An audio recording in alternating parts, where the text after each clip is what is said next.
Hey, it's D here. I hope you guys are enjoying our snapshot reviews of our new publishing partner here, Principles of Real Estate Practice from Performance Programs. It's an excellent book, and I'm really digging it. It's a fantastic book to be able to study for this examination, and there is a link in the description below for you guys to check it out and buy it.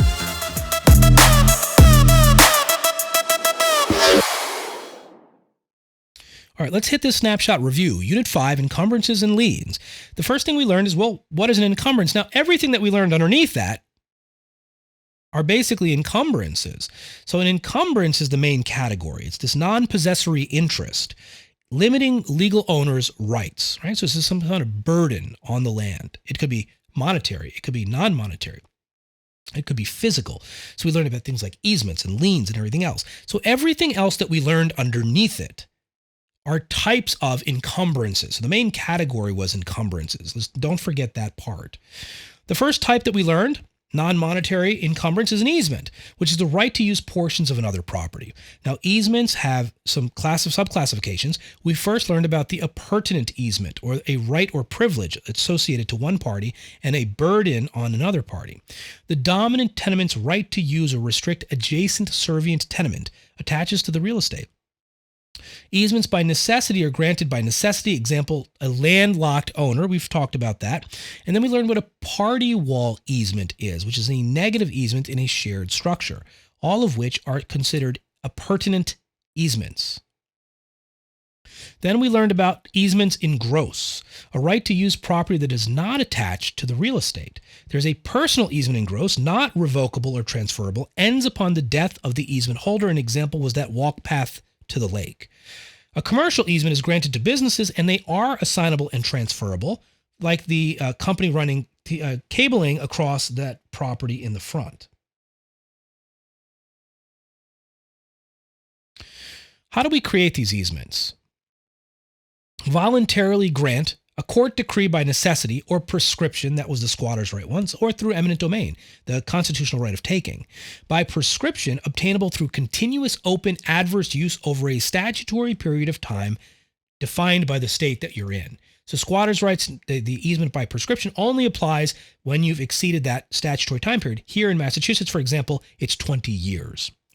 Easement termination. How do we terminate these things? Release, merger, abandonment, condemnation, change of purpose, destruction, and non-use. Merger was a good one that I would mark and try to reread, but reread that entire section on termination of easements.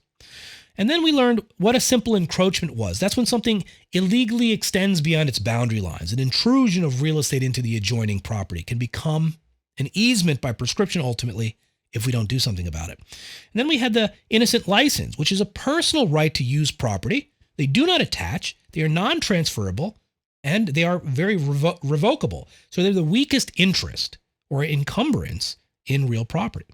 Then we looked at deed restrictions, conditions and covenants imposed on a property by deed or subdivision. And then we got into the world of liens, which are claims attaching to real or personal property as security for a debt. With lien types, we have voluntary and involuntary, general and specific, superior and junior. Those were all of the classifications. Remember, an example would be a mortgage is a voluntary and specific lien. An example of an involuntary would be a real estate tax lien, which would be involuntary, specific, and superior, right? Because remember, real estate tax liens get paid before everybody. We looked at real lien priority, the ranking order of claims established by lien classifications and dates of recording, determines who gets paid first if the lienee defaults. Superior liens rank over junior liens, not ranked by recording date. Real estate tax liens and assessment liens and inheritance liens are examples of superior liens. Junior liens ranked by the recording date. That's important to remember. Judgments, mortgages, vendors, utilities, mechanics, and other tax liens. Mechanics liens have priority, date back to when the work or sale transpired.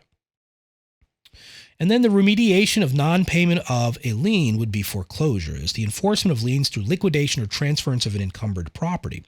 Mortgage lien foreclosure, we had liquidation or transfer of collateral property by either judicial means, non-judicial, or strict foreclosure. Judicial means the court process. Non-judicial means it has the power of sale where we don't have to go to court. And strict foreclosure means that the court will ultimately give the debtor a date to pay by, and if they don't, they'll just simply award title to the lender. In a judicial foreclosure, lawsuits and court-ordered public sale, there's a deficiency judgment and redemption rights. Remember, sometimes in the state, the redemption may exceed the day the gavel drops. The gavel is the hammer at the auction, sold to the highest bidder kind of thing.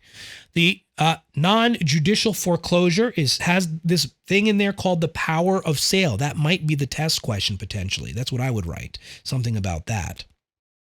And the strict foreclosure, the court orders the legal transfer of title directly to the lender without a public sale. So there's no auction in a strict foreclosure. That might be something that you see framed out into a possible sample test question. And then there's this thing called a deed in lieu of foreclosure, which is a vocab phrase that is super popular, as we say out here, wicked popular. And defaulted borrower deeds the property to the lender to avoid foreclosure. So in lieu of foreclosure, here's the deed to the property. You sell it. If there's any money left over, give me what's after you've taken your piece, you give me my piece, and then we're good. All right, so those are all of the different items. That was the snapshot review. Let's look at a few sample practice questions coming up next and see how we'll approach those in this particular section. And we'll be good to go. I'll see you guys for the sample questions. If you're studying for your real estate exam right now, or if you're looking to level up your real estate knowledge, don't forget to like and subscribe.